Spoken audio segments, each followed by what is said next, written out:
You know, there's a specific kind of silence that falls over a room when the person who thought they held all the cards suddenly realizes they're not even playing the same game. It's heavy, thick, almost suffocating, and honestly, if I live to be 100, I don't think I'll ever taste anything as sweet as the look on Cynthia's face when the sheriff told her she was trespassing on the very land she'd spent 6 months trying to steal from me. But I'm getting ahead of myself. Let's rewind a bit. Back to when the air didn't smell like expensive perfume and lawsuits, but like diesel, pine needles, and the glorious, unbothered quiet of the Oregon backwoods. See, my name's Casual. Folks usually just call me Hitch, short for Hitchens, and I inherited a slice of heaven from my grandfather, a man who believed that if you couldn't fix it with a wrench or duct tape, it wasn't worth owning. And for 40 years, our property was the end of the line, just 20 acres of scrub oak, a messy but functional workshop where I restored vintage motorcycles, and a gravel driveway that wound through the trees like a lazy snake. It wasn't pretty to the modern eye.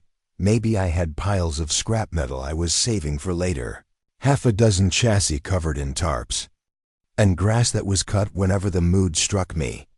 Not when a schedule dictated it, but it was mine. Paid for in sweat and honest cash back in the 70s, and it was peaceful. Until the developers came. They called it the Gilded Pines, which is ironic because they cut down every single actual pine tree to put up these beige, soulless McMansions that looked like they were printed out of a machine. Row after row of them, creeping right up to my property line like a slow-moving fungus. I didn't mind at first. I'm a live and let live kind of guy. You stay on your side of the fence, I'll stay on mine, and we can both enjoy the sunset, right? That's what I thought until the Homeowners Association formed, and they elected Cynthia as the president. Now, you have to picture Cynthia to really understand the headache I was dealing with.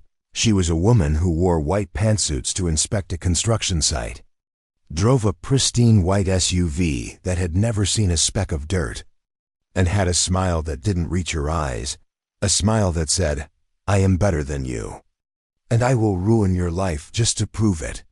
The first time we met, I was under a '74 Norton Commando, grease up to my elbows, music blaring, just in the zone. And I see these white heels clicking up my gravel driveway, dodging potholes like they were landmines. She didn't introduce herself. She didn't say hello.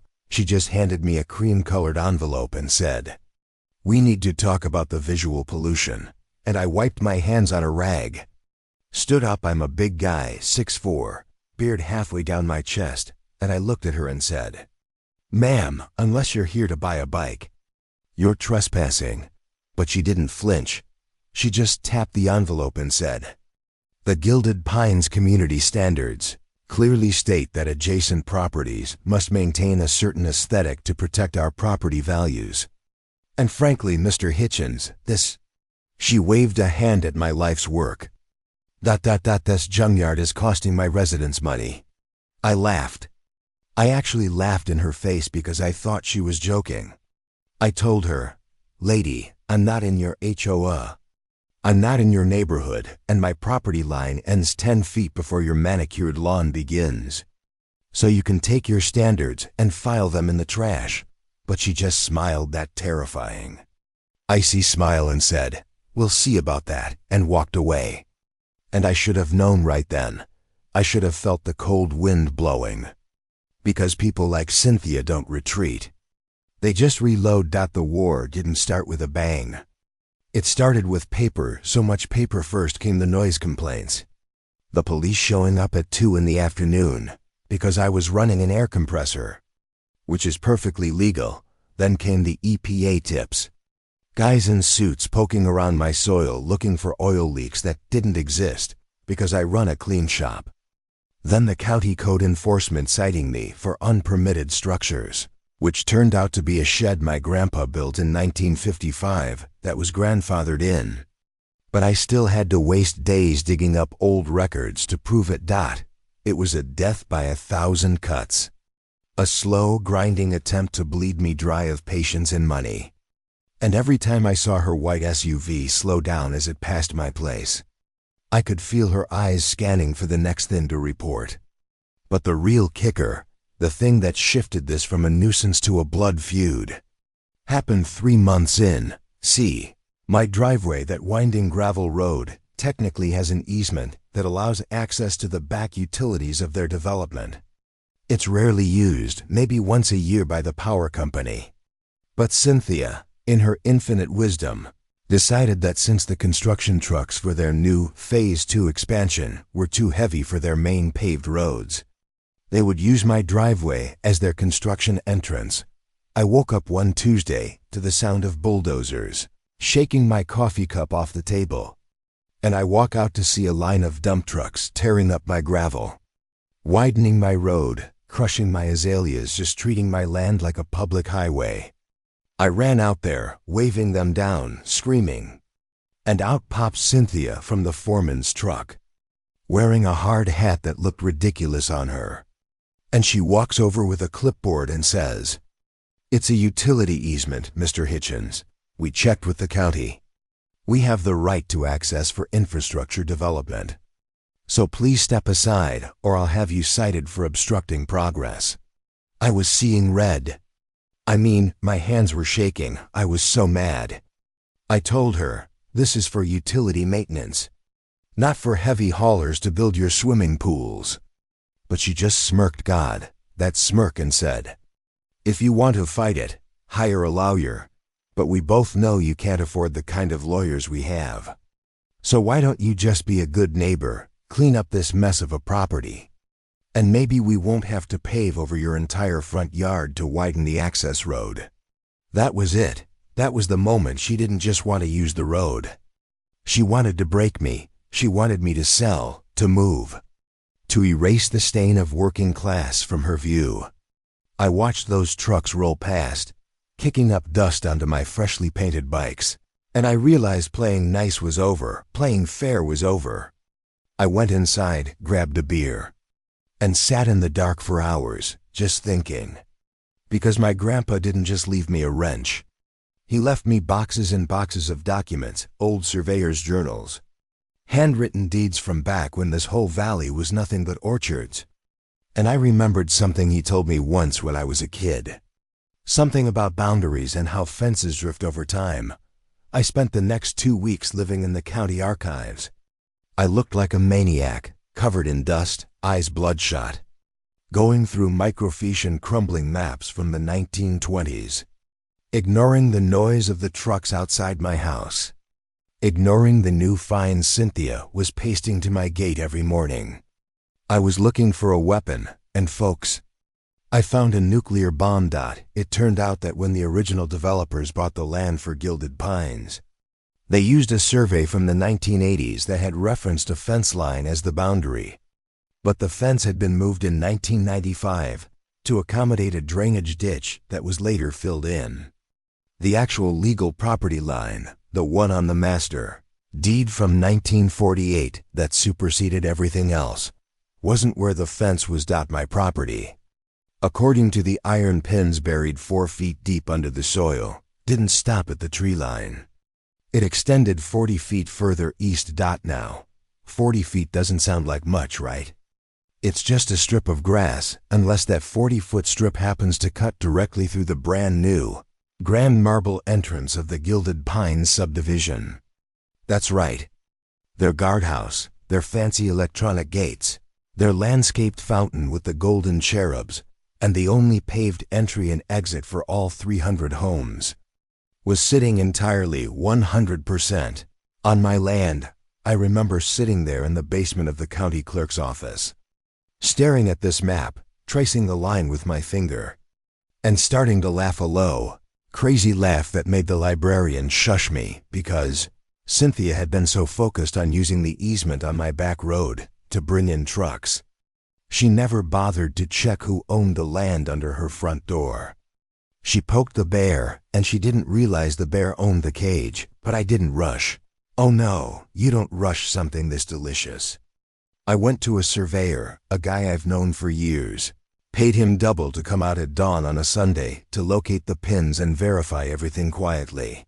He found them. He spray-painted the true line in bright neon orange right across their asphalt, right through the middle of their flower beds. When Cynthia saw the paint the next day, she called me, screaming into my voicemail. "How dare you vandalize our community property? I am calling the police. I am suing you for damages. This is the final straw, Jack." She didn't ask what the line was. She just assumed it was an act of aggression, which, to be fair, it was, but not the kind she thought. I waited for the perfect day. The Gilded Pines was hosting their Parade of Homes event, the biggest sales day of the year. Investors were coming. The mayor was supposed to cut a ribbon for Phase 2. Media was invited. It was their Super Bowl. The night before the event, I rented some equipment. Not just any equipment. I'm talking about heavy-duty, earth-moving machinery. The kind that makes the ground tremble just by idling. And I also bought 20 of those solid concrete Jersey barriers, you know. The ones they use on highways to stop semi-trucks from crossing the median. I spent the entire night staging them in my barn. Out of sight, my heart pounding like a drum the whole time. Feeling that mix of terror and adrenaline you get right before you drop into a steep hill on a bike. The morning of the Parade of Homes dawned clear and beautiful. Birds singing, the sun glinting off the polished windows of the Gilded Pines mansions. And by 7 a.m., the catering trucks were already lining up. The balloon arches were going up. And I could see Cynthia out there in a pastel yellow suit, directing traffic. Looking like the Queen of England surveying her dominion. She looked triumphant. She thought she had won because the city had finally sent me a cease and desist letter regarding the noise from my shop the day before at 7:30 a.m. While everyone was distracted setting up the champagne fountain, I made my move. I fired up the loader. I drove down my driveway, turned onto the main county road, and then hooked a hard right. Directly onto the main entrance road of Gilded Pines. I didn't go through the gate. I stopped right in front of it, right where my surveyor had painted that beautiful neon orange line. I started dropping the concrete barriers. Thud, thud. I created a wall. 2 barriers high, completely blocking both the entrance and the exit lanes, sealing the entire subdivision off from the outside world, leaving just enough room for a pedestrian to squeeze through, but definitely not a car. And absolutely not a catering van or a mayor's limousine. Then, I parked the loader sideways across the front, turned off the engine, locked the cab, and walked around to the front where I hammered a wooden sign into the asphalt.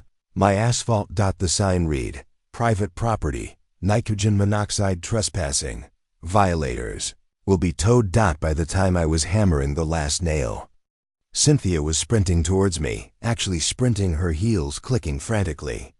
Her face a mask of pure, unadulterated horror. "What are you doing?" she shrieked, her voice cracking. "Move this. Move this right now. The mayor is going to be here in an hour. Are you insane?"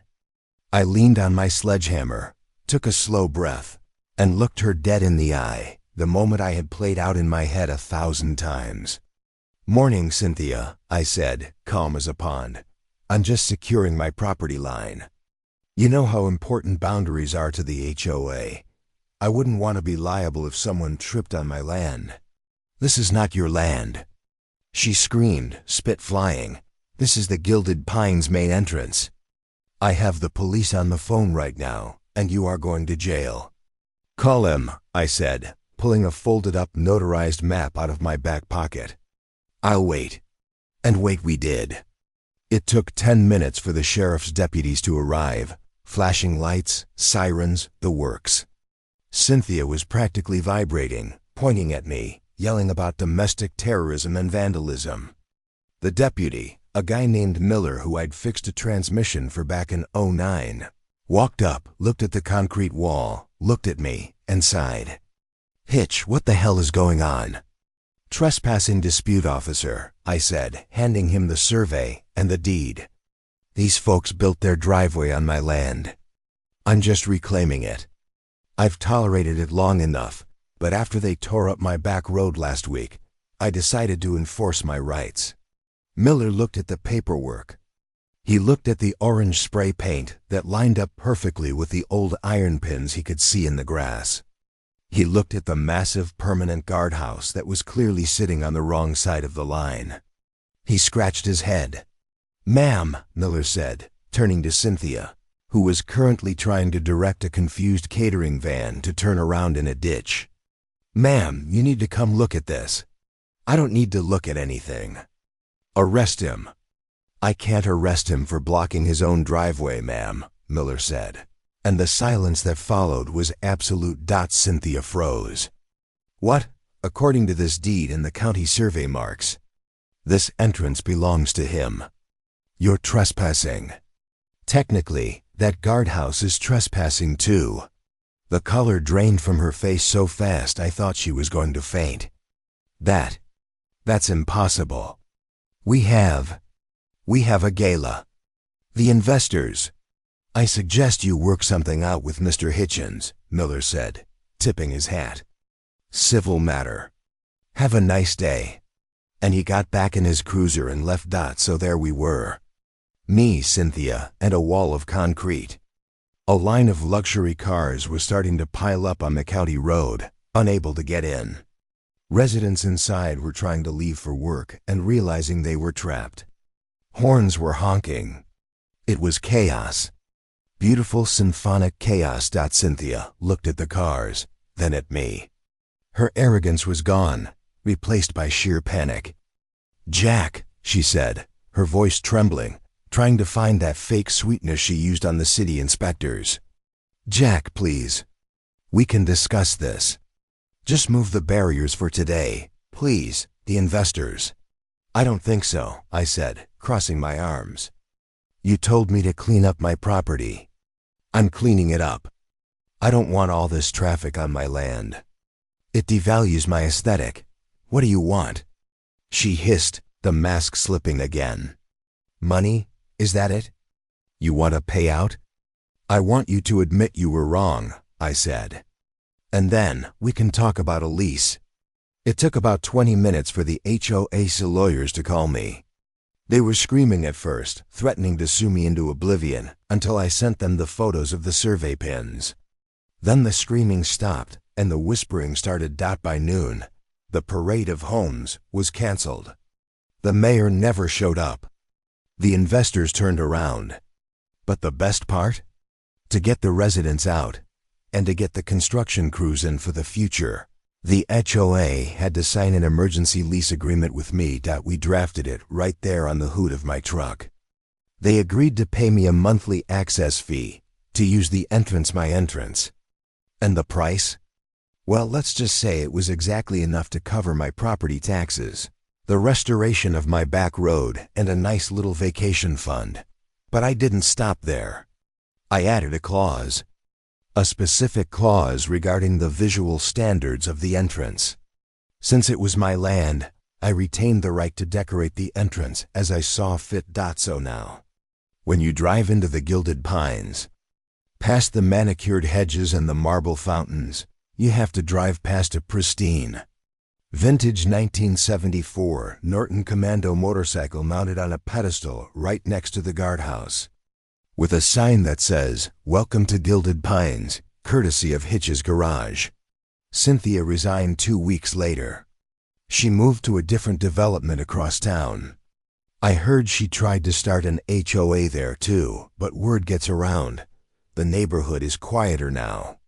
The residents actually wave to me when they drive by, probably because they know I hold the keys to their front door. Some people say I went too far, that I held a whole community hostage just to prove a point, that I should have just been the bigger man and let them have the land since I wasn't using it. Maybe they're right. Maybe it was petty. But then I look at my grandfather's deed, and I look at the peace and quiet I have now that the heavy trucks are gone. And I think about how easy it is for the big guys to crush the little guys if we don't push back. So I have to ask you folks, was I the jerk for pulling the ultimate power move? Or was this just a long overdue lesson in respecting your neighbors, no matter how much grease they have under their fingernails? Let me know in the comments, because honestly, every time that check clears, I sleep like a baby. But I'm curious what you would have done.